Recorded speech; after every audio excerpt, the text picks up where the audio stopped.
Good morning guys, welcome to my channel Somashree চাকি। এখন রোজ blog করতে পারছি না, অনেক দিন পর পরই আমি ব্লগ করছি, কারণ মেয়ের শরীর খারাপ, এটা আপনারা সবাই জানেন। তারপর কাজের লোক নিয়ে একটু প্রবলেম হচ্ছে বাড়িতে, যে সবসময় ছিল তার শরীরটাও ভালো না, তো ও ছুটি নিয়েছে, তো সেই জন্য একাই সব কিছু করতে হচ্ছে। তো তার মাঝখানে আমি ভিডিও করার একদম সময় পাচ্ছি না, তো একাই করছি সব কিছু। আজকে ছেলে বলেছে যে সিনেমা দেখতে নিয়ে যাবে আমাকে, দীপঙ্করকে, মেয়েকেও বলেছিল, কিন্তু ও যাবে না, তো আমরাই যাব। তো ইচ্ছা আছে আজকে সিনেমা দেখতে যাওয়ার, তারপর তোমাদের দেখাচ্ছি। আজকে মেয়েকে ব্রেকফাস্ট বানিয়ে দিয়েছি স্ক্র্যাম্বল এগ আর গার্লিক ব্রেড, তো খেয়ে ওর খুব ভালো লেগেছে। মেয়ের ব্রেকফাস্ট হয়ে গেছে, এবার যাই আমাদের রান্না বসাই। তো আমার ছেলে আজকের খেতে চেয়েছে মাটন, তো ওর জন্য আজকে মাটন বানাবো। আমি সাধারণত বাটা মশলা দিয়ে রান্না করতে খুব ভালোবাসি, তো সেভাবেই বানাবো। আজকে রান্না হচ্ছে মাটন, এতে সব ম্যারিনেট করা আছে, দই, শিলে বাটা, শুকনো লঙ্কা, ধনে, জিরে, এগুলো সব বাটা, হলুদ গুঁড়ো সব দিয়ে তেল, এটা মাখা আছে। আর এখানে হচ্ছে মশলা কষা, পেঁয়াজ, আদা, রসুন, লঙ্কার গুঁড়ো, হলুদের গুঁড়ো, এই সব দিয়ে মশলাটা কষানো হচ্ছে। এই হচ্ছে ভাজা আলু, এটা মাংসতে দেওয়া হবে। এই হচ্ছে আমার মাটনের ঝোল রেডি হয়ে গেছে। এটা এবেলার জন্য, এটা ওবেলার জন্য। হলো চিচিঙ্গে ভাজা। রান্না হয়ে গেছে, স্নানও হয়ে গেছে, এবার বসেছি পুজো করতে, কারণ পুজো না দিলে আমার একদমই ভালো লাগে না। আমি চেষ্টা করি রোজই নিজে পুজো দেবার। আমার বাড়িতে গোপালও আছে, এই যে আমার গোপাল, তো এখনই আমি পুজো দিচ্ছি।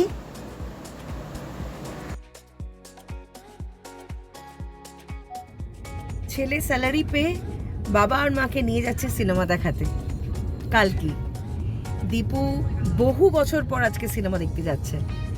ও তো মানে বাড়ি থেকে বেরোই না, শুধু ডায়ালিসিসের সময়ই যায়, কিন্তু আজ যখন ছেলে নিয়ে যাচ্ছে সিনেমা দেখাতে, তাই ও যাচ্ছে। তো শুনেছি নাকি খুব ভালো হয়েছে সিনেমাটা, তো দেখা যাক, আপনাদেরও জানাবো যে কেমন হয়েছে কালকে।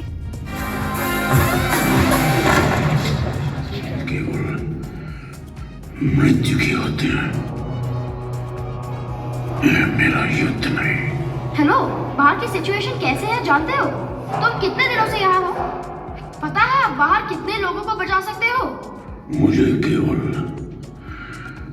एक की रक्षा करनी,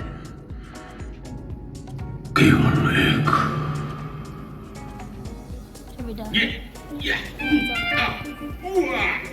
Control over 200 home appliances with a remote or mobile phone. And amazing, amazing.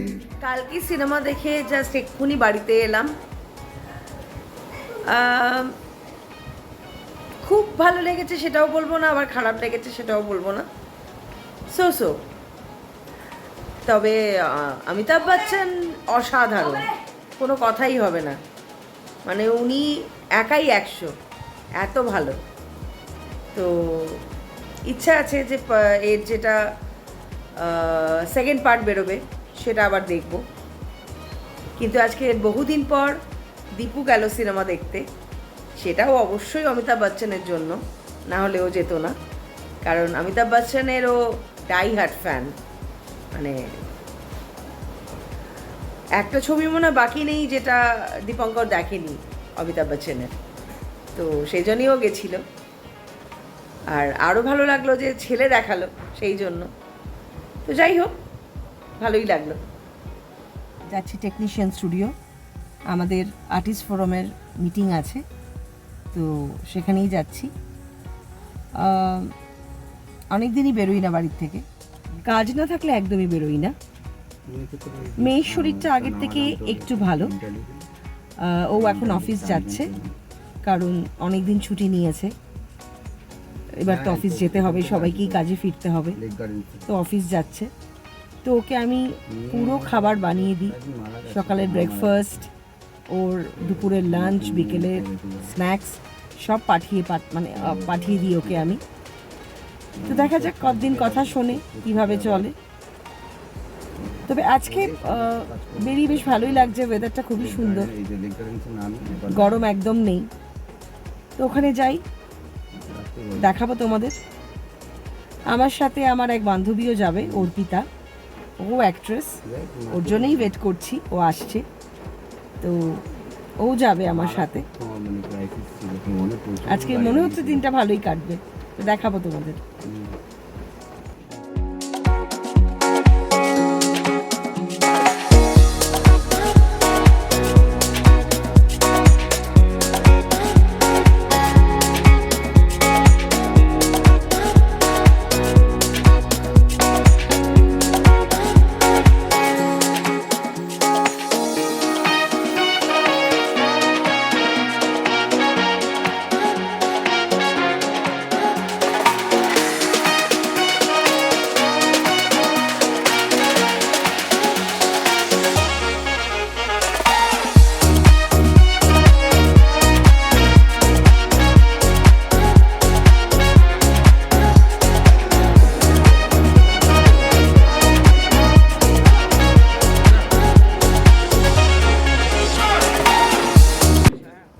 একটু আগে ফিরলাম টেকনিশিয়ান স্টুডিও থেকে। মিটিং ভালোই হয়েছে, অনেক কিছু বিষয় নিয়ে আলোচনা হয়েছে, তো দেখা যাক কী হয়, কী স্টেপ এরা নেবে, কিভাবে আগামী দিনে আর্টিস্ট ফোরাম চলবে, তো অনেক কিছুই আলোচনা হলো, তো দেখা যাক কী হয়। আজকের মতো আমার ব্লগ আমি এখানেই শেষ করছি। যদি আমার ব্লগ আপনাদের ভালো লেগে থাকে তাহলে লাইক, শেয়ার, সাবস্ক্রাইব অবশ্যই করবেন, আর বেল আইকনে ক্লিক করবেন। সবাই ভালো থাকবেন। Good night, Radhe Radhe.